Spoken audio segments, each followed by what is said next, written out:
No, I'd like to practice some more. Players are really enjoying that. They have now cried uncle. So, yeah, let's get playing. Find out what we got and make adjustments, move from there. Two teams, similar paths in the last 3 or 4 years. Both got good leadership, both got good quality players on the top end, and both following the similar path of trying to get to another level. So it'll be good competition. The coach still get nervous when he wakes up for game one? Not really, not in the playoffs. I do in the regular season because there's so much watching of other. There's too many scenes out there, and you're watching the standings too much. Not now. You know, you get so much time to prepare. It's the fun part for us. I'm sure it's agonizing at times for the players because we're going over details, but this is really the fun part for coaches. And then you've got to adjust after today's game and make inroads on getting better, whether you win or whether you lose. And I think the wake-up call for all of us was the road teams won so many games yesterday that shows you how even things are and how dramatic everything you kind of talk about, home ice advantage, turns in a dime, and you got to make adjustments. Wait for the mic then. How critical is the special teams matchup when you consider how good they've been on the penalty kill? You had a great season on the power play, and your PK has been real good as well as of late.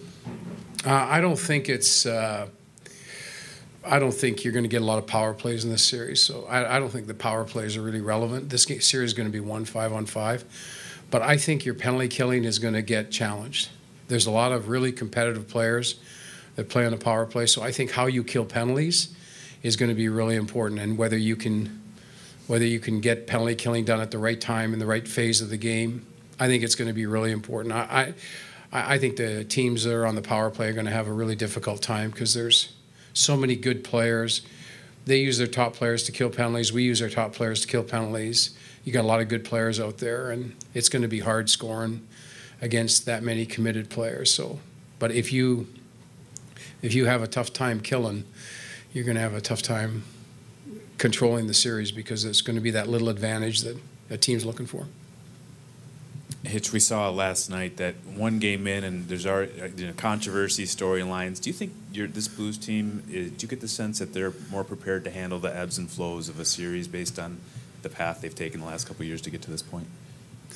Well, I would say last year is really unfair to even evaluate this team based on the lineup that we tried to put in to start the series, which was not even close to the lineup we played all year with.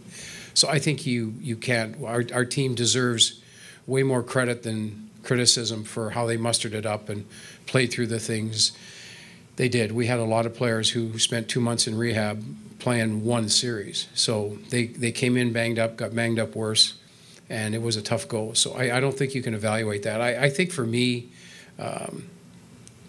when a team says that they're ready, it's that they're ready to handle the ups and downs emotionally. Because there's the upheaval during a game.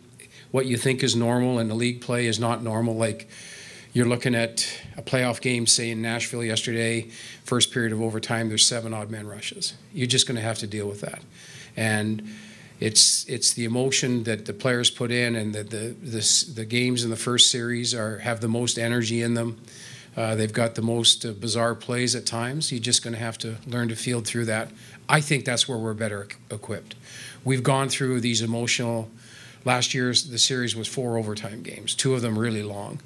We've gone through a lot of that stuff, so I think we're capable of handling that a little bit better than we would, say, 2 or 3 years ago.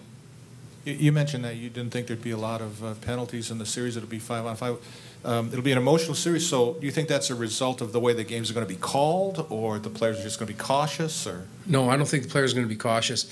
I think both teams are built on structure and discipline, and I think both teams recognize that you don't want to let the other team's best players on the ice a lot. So my feeling is that, like any playoff series, at the end of the day, you end up winning at 5-on-5. I think we spend all this time practicing on the power play, and then we play 50 out of the 60 minutes 5-on-5, and I think that's where the series is going to be won.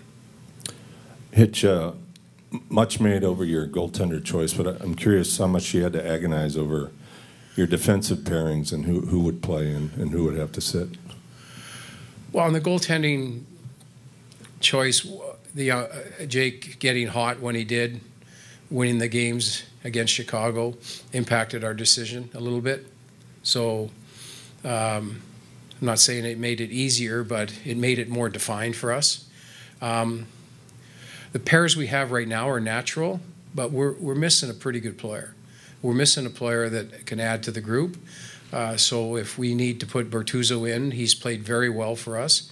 We won't hesitate. But that's why a month ago, when Shaddy came back, that's why we practiced him so much on the left side, because we just felt that Bertuzzo was, when we traded for him, he was a lot better player than we thought we were getting, which was great for him and good for us. So we needed to put things in place so if we get to that, it's not going to be a surprise that Shaddy played a lot with Petro. He played the left side, did very well on it, so we're prepared to make that change if we have to. You said yesterday that we're going to put Jake in and hope for the best. Chicago had to make a decision last night. Is each of those situations unique, and how difficult is it in the playoffs to make that kind of call?